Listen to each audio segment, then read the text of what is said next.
So much is currently unfolding in my life, and I'm eager to gather some insights from fellow Redditors.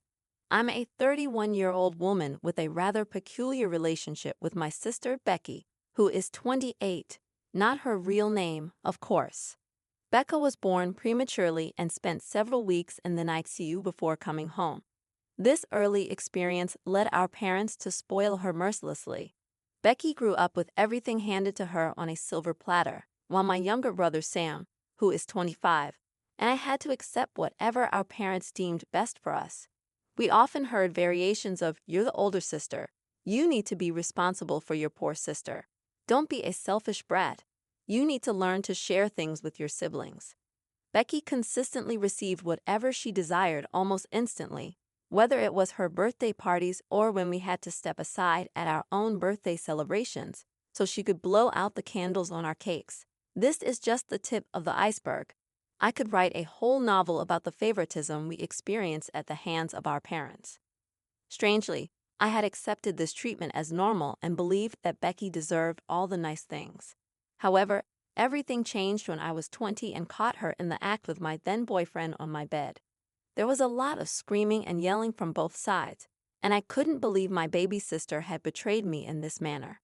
In the midst of the argument, Becky claimed to have a panic attack, which led my parents to swoop in and take her side, chastising me for not being mature and understanding about my poor sister's delicate state. It was at that moment that I realized my parents would always prioritize Becky above everything else. The following week, I moved out and stayed with my childhood friend, now fiancé, David, who is also 31. I tried to reach out to my parents for reconciliation after moving out, but it resulted in a heated argument. They refused to see my perspective and even denied that Becky had faked her attack. I thought this betrayal was the worst, but I was soon proven wrong. Becky started visiting my part-time job as a cashier, flaunting her relationship with my ex and deliberately making out with him in front of me. She paid no attention to the stink eyes and icy glares directed at them. She even went so far as to spread rumors that I had slept with TAs and lecturers for better grades, although my friends quickly dispelled these lies. All of these events left me increasingly depressed. I wouldn't have made it through college if it weren't for David and my friends, whom I consider myself undeserving of. 2 years ago, my father's sudden death prompted me to reach out to my mother, with whom I had been estranged since the incident with Becky. My mother seemed apologetic about the entire affair, and I felt confident enough to let her back into my life. During our reconciliation, I made it clear that Becky was not to be mentioned in my presence, nor was she to be a part of my life. My mother appeared to accept this. For the past year, I've been diligently planning my wedding, set to take place next month. However, last week, my mother invited me to her home under the guise of discussing wedding arrangements. When I arrived, I was greeted not only by my mother, but also by my aunts. The conversation about wedding arrangements initially started on a positive note, but took an unexpected turn towards my sister's attendance at the wedding. Needless to say, I firmly refused to invite her. Right on cue, my mother's tears began to flow, pleading with me in desperation. I felt frustrated by her attempt to corner me, especially with the support of my aunts. I walked away from the chaotic scene, my mother chasing after me, shouting something about family values. Feeling exasperated, I discussed the entire situation with David, my brother, my in-laws, and my best friend. Going over all the details only reinforced the fact that my mother would always prioritize Becky, disregarding my emotions and feelings. Finally, yesterday, I decided to make one last call to my mother to inform her that her invitation had been revoked. Shortly after the call, my phone started ringing incessantly. Relatives called to label me as ungrateful and childish, questioning my actions. To those who inquired about my relationship with my brother, he had remained in touch with me throughout and distanced himself from our parents once he turned 18, the fallout with my sister being the last straw. Now, onto the actual update.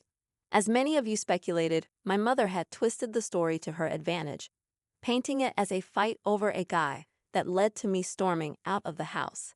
These lies crumbled when one of my aunts called my brother, criticizing him for supporting me. He set the record straight by narrating the entire ordeal, leaving a pin-drop silence on the other end. Moreover, He shared screenshots of some message exchanges between him and Becky during their fallout, clarifying the situation. My mother faced severe backlash from multiple family members for her deceit, and most of them are now on my side. Despite this, she still has a few supporters, but they have been blocked from communicating with my brother and me. What should have been a joyous time in my life has turned into a chaotic spectacle. I can only hope that this will be the final update. Interestingly, today took an unexpected turn when I spotted my mother's car near my home. As I approached, my best friend decided to talk to her and convince her to stay away from me. As I sat hidden in my car, away from my mother's sight, my best friend approached her. It felt like an eternity, but after about 45 minutes, she messaged me that it was safe to come inside. Once settled in the house, my friend recounted her conversation with my mother. It appeared that my sister had faced some difficult situations in college due to her arrogant demeanor. The most significant of these was my ex cheating on her with another girl, leaving her heartbroken and with an STD. The news of her contracting the STD quickly spread among her friends and acquaintances, leading to resentment and hostility from many. Feeling alienated, Becky transferred to a new college far from home. She sought counseling there, which wasn't an option before, given my parents' resistance to the idea. According to my mother, Becky had cut off contact with her after our father's death. She seemed remorseful for her past actions. When the topic of my marriage arose, my mother devised a plan to invite her to force a reconciliation. However, my refusal to invite her thwarted these plans, preventing her favorite child from reuniting with her. My friend made it clear that the decision of who to invite was entirely mine and firmly warned my mother that any attempt to approach me would result in exposure on social media for the world to witness. I find myself torn about the entire situation. While I am certain that I don't want either of them at my wedding, I can't help but feel some sympathy for my sister, considering the challenges she faced.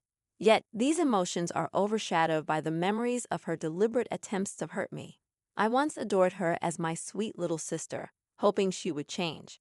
However, the day I learned about the rumors she spread, I was utterly crushed and inconsolable. It was David who encouraged me to seek counseling and later therapy.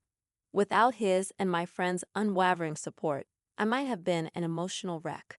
I sincerely hope that Becky can work on her issues with her therapist and undergo a transformation, becoming a better person in the process, perhaps in the future. I am open to the possibility of reconciling with my sister, but at this moment, I am far from ready to meet her. As many of you suggested, we had a meeting scheduled with the vendors and the wedding planner. We've taken steps to ensure security during the wedding and the reception. You've made the right decision by not giving in to your mother's demands. She clearly attempted to manipulate the situation in her favor, putting you in a difficult spot in front of your aunts. It might be helpful to check out the subreddit r/raised_narcissists. To address another issue, I really enjoy wearing scarves in my hair. However, my boyfriend isn't the type to give gifts.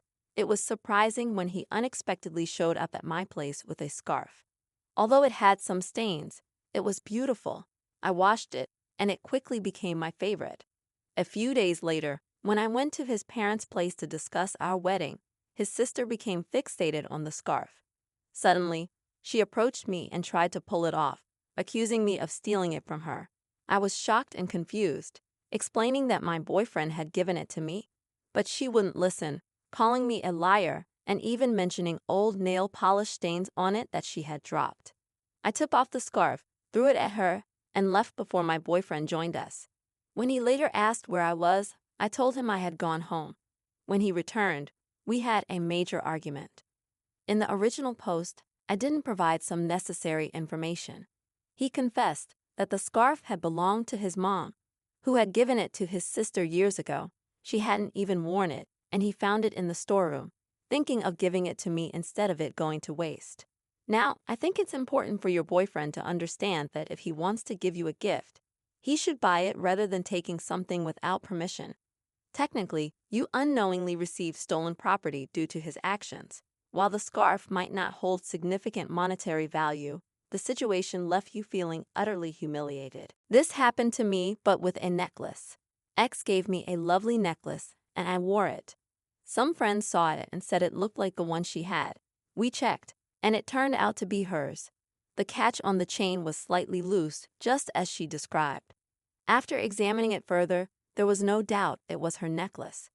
The person who had given it to me had borrowed it from her a week prior, and he had then given it to me. We were both incredibly angry. He became an ex, and thankfully, she got her property back.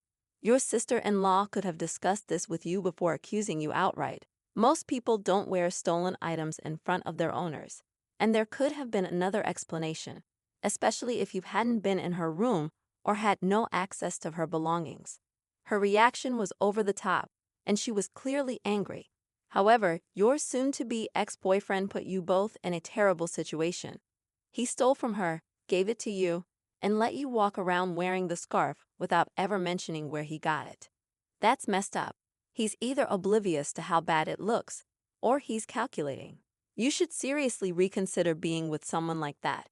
You deserve better than a stolen, stained scarf. I'm a 16-year-old male with an older sister who is 20. She moved out for university 2 years ago, and our relationship was fine until about a month ago when she suddenly went no contact with us. Some background information is important here. Her relationship with our parents has always been messy, with frequent arguments and drama. She saw me as someone she could trust and shared things about our parents with me. Our parents insisted on the importance of education and made it clear that dropping out or getting low marks was a shame on them. They would frequently argue with each other and involve me in their arguments, not hesitating to bring up each other's past. They argued about everything from cheating to paying for her tuition and rent, among other things. Returning to the main topic, her 20th birthday was approaching, and we wanted to pay her a surprise visit. The problem was that we didn't know her address. She had moved to a new apartment, which sparked a major argument between my mom and dad.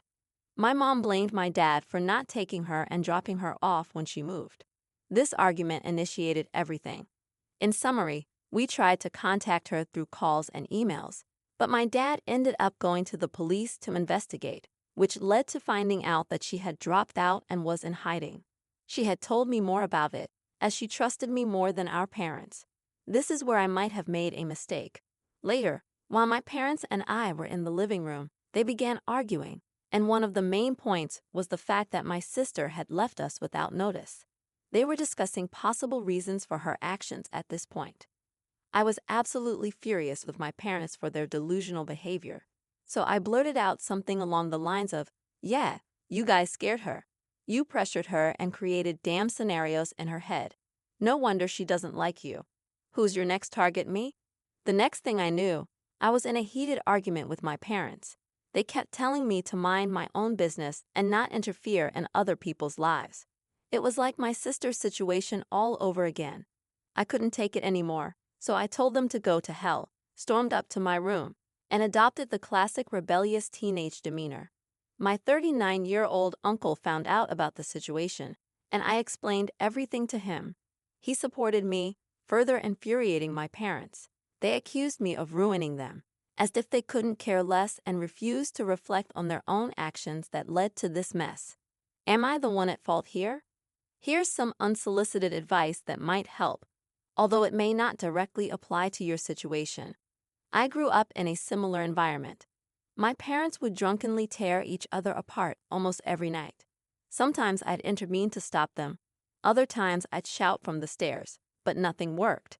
At 18, before leaving for university, I confronted my dad and asked how long he thought they'd last. He didn't have an answer. What I didn't realize then was the deep psychological damage witnessing this had caused me. Faced with intimacy, I'd shut down entirely. Looking back, it was a flight or fight response. While I matured emotionally in some ways, my growth was stunted, especially in relationships. I never received therapy, and I regret not considering it. I managed to work through it on my own, but therapy would have been incredibly helpful. If possible, talking to someone about your experiences could be beneficial. Good luck. Well, look at the consequences of their actions. I'm sorry, OP, I'm not sure of a solution. Technically, you're stuck with them for a bit longer, depending on your situation. Perhaps you can consider living with your uncle if that's an option. I don't have specific advice for your situation, but I don't blame you for speaking your